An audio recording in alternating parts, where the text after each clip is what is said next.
Naam, mtazamaji, maandamano ya amani yameshuhudiwa leo Tanzania mkoani Mbeya baada ya maelfu ya vijana kuingia barabarani kuandamana kwa amani katika tukio hili lililokuwa likijiri siku ya leo. Bonyeza alama like kisha bonyeza neno subscribe na alama kengele chini ya video hii kabla ni kutaarifu ripoti hizi kwa kina na kwa undani zaidi.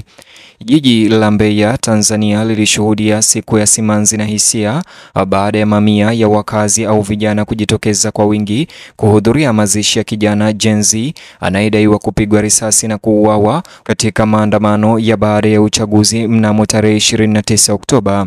Tukio hilo ambalo bado linachunguzwa limezua taharuki na kuzua maandamano ya amani leo katika eneo zima la Mbeya, Tanzania, na kuzua mazungumzo mapya kuhusu matumizi ya nguvu kupita kiasi na usalama wa raia nchini Tanzania. Kwa wengi huko mkoani Mbeya, Tanzania, mkasa huo unawakilisha ukumbusho mwingine mchungu wa migogoro inayoongezeka kati ya vyombo vya usalama na vijana. Katika msafara huo wa maziko au mazishi, waombolezaji waliandamana kwa amani na kuimba nyimbo za huzuni huku wakiwa wamebeba mabango yenye ujumbe wa kudai haki baada ya mwenzi wao kuweza kupigwa risasi katika maandamano. Hata hivyo, walidai haki, uwazi na uwajibikaji kutoka kwa mamlaka za serikali ya CCM. Maandamano hayo madogo huko Mbeya leo ya amani yaliyoongozwa zaidi na vijana wadogo wanaojitambulisha kama Gen Z ambao wamezidi kupaza sauti kwenye mitandao ya kijamii hivi karibuni, wakihamasisha haraka na kutumia majukwaa ya kidijitali kulaani vitendo vya ukatili dhidi ya ubinadamu kutokana na usalama wa Tanzania na pia kutetea haki za binadamu. Uwepo wao uliongeza sauti yenye nguvu ya kizazi kwenye mkusanyiko huo wa leo wa maandamano ya amani, wakisisitiza vuguvugu ambalo linapata nguvu kote nchini sasa hivi, huku maandamano mengine yakitarajiwa kuzuka mnamo tarehe 9 Disemba. Kwa mujibu wa mashuhuda wa tukio hilo la risasi, kijana huyo hakuwa na silaha yoyote na hakuwa na tishio lolote wakati wa maandamano ya 29 Oktoba. Anadaiwa kupigwa risasi katika shughuli za maandamano hayo. Madai haya ambayo yanaendelea kusambazwa sana miongoni mwa wakazi yamechochea hasira na kufadhaika zaidi ndani ya jamii. Imezidisha wasiwasi kuhusu kile ambacho wengi wanakielezea kuwa ni mtindo wa kutumia nguvu zisizo na uwiano zinazotumiwa na vyombo vya usalama, hasa dhidi ya vijana ambao mara nyingi hujikuta wakiwa hatarini na hawana ulinzi. Wanafamilia wa marehemu walionyesha masikitiko makubwa wakidai haki kwa mtoto wao katika maandamano hayo ya mazishi yaliyotokea leo.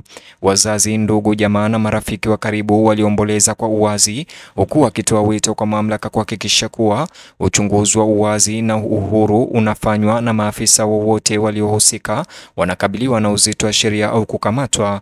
Huzuni ya leo katika maandamano hayo iliibuka wakati wote wa mkusanyiko huo ikichukua uzito wa kihemko uliobebwa na jamii. Nikinukuu, mmoja wao alisema, "Tumechoka kuona vijana wetu wakiuawa bila sababu za msingi. Tunataka haki itendeke, polisi kutulinda si kutuua," alisema muombolezaji na muandamanaji mmoja wakati wa maandamano hayo ya amani huko Mbeya, Tanzania, kauli ambayo ilijirudia mara kwa mara katika umati huo. Nukuu hiyo iliyojaa hisia huzuni ilionyesha uchovu na woga wa jamii ambayo inahisi kuwa hatarini kila wakati na wale wanaopaswa kuwalinda. Mpaka sasa jeshi la polisi mkoa wa Mbeya halijatoa tamko rasmi kuhusiana na kifo hicho na kuwaacha wananchi wengi wakiwa na wasiwasi na kutaka majibu katika kifo cha kijana huyo.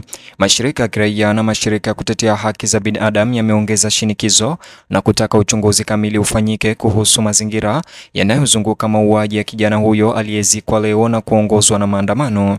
Wanasema kuwa ukimya kutoka kwa mamlaka unazidisha tu kutoaminiana kwa umma na kuhatarisha kuharibu uhusiano kati ya polisi na raia.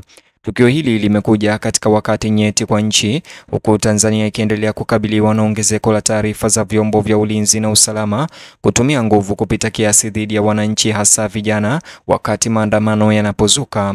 Malalamiko haya ya mara kwa mara yameibua mijadala mipana ya kisiasa na kijamii kuhusu hitaji la marekebisho haraka ndani ya taasisi za kutekeleza sheria. Wanaharakati wa haki za vijana wanaonya kuwa kushindwa kushughulikia masuala haya kunaweza kudhoofisha imani ya umma na kuvuruga mshikamano wa kijamii. Hali ya amani ya maandamano hayo ilidhihirisha dhamira ya wakazi wa Mbeya kudai haki bila kufanya vurugu. Licha ya hali ya mvutano na hisia mbichi leo, jamii ilibakia watulivu wakati wote wa msafara huo wa maandamano ya amani, ikionyesha wazi kwamba harakati zao za kutafuta haki zinatokana na upinzani wa amani.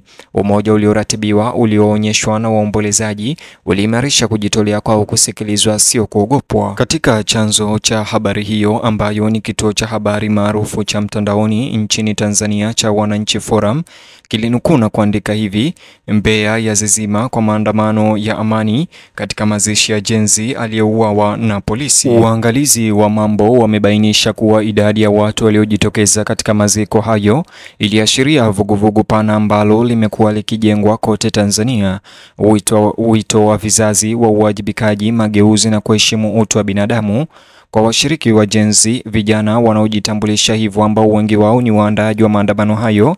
Mkasa huu ulitumika kama wakati mchungu na mahali pa mkutano wa kuonyesha huzuni yao, kuimarisha azimio lao la pamoja la kupigania jamii ambapo maisha ya vijana yanathaminiwa na kulindwa. Viongozi wa eneo hilo waliohudhuria maziko hayo walizitaka mamlaka za serikali kulichukulia swala hilo kwa uzito unaostahili.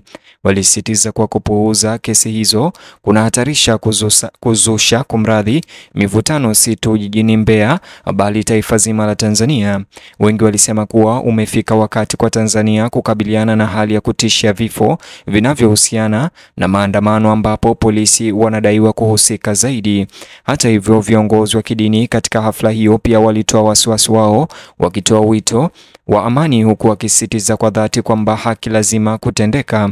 Walisisitiza kwa kupoteza maisha ya ujana katika mazingira kama haya ambayo hayajaeleweka katika maandamano kuna haribu mfumo wa maadili wa jamii na inazua hofu miongoni mwa familia ambazo zina wasiwasi kwamba watoto wao wanaweza kuwa wahasiriwa wafuatayo. Hata hivyo, ujumbe wao ulichanganya faraja na hitaji thabiti la uwajibikaji wakati wa hafla hiyo. Katika vitongoji vya Mbeya, wakazi waliendelea kujadili mkasa huo na maandamano hayo ya amani leo, muda mrefu baada ya mazishi kumalizika. Wengi waliona maandamano hayo ya amani ya leo huko Mbeya kuwa hatua muhimu katika kuhakikisha kwamba kifo cha kijana huyo hakiendi bila kutambuliwa au kushughulikiwa na haki kutendeka. Baadhi ya wazazi walionyesha hofu kuhusu usalama wa watoto wao katika mwingiliano na wasimamizi wa sheria, wakiangazia hitaji la mabadiliko makubwa katika utendakazi wa polisi. Mitandao ya kijamii iliendelea kutumika siku nzima, huku watumiaji wa mitandao ya kijamii wakishiriki video za ushuhuda, nukuu na wito wa haki chini ya lebo za reli ama hashtag zinazovuma. Uhamasishaji wao mtandaoni ulikuza hadithi kote nchini leo, ukitoa usikivu kutoka kwa wanaharakati, wanahabari na watu mashuhuri wa kisiasa ambao walisisitiza haja ya uwazi na mageuzi ya kimfumo. Mwenendo wa kidijitali wa maonyesho hayo ulihakikisha kwamba mazungumzo yanaenea zaidi ya Mbeya. Licha ya huzuni iliyokumba jamii, mazishi yao ya leo ambayo yalikumbana na maandamano ya amani yalihitimishwa bila tukio, yakiashiria kilio cha umoja wa haki, utu na mageuzi. Maandamano hayo ya amani yalidhihirisha kuwa hata kwa majonzi, wananchi wa Mbeya wanaweza kuonesha hasira zao kwa njia ya kujenga na ya amani. Tukio hilo lilisitiza umuhimu wa ushiriki wa raia na kuonyesha uwezo wa jumuiya kuhamasisha maadili ya pamoja.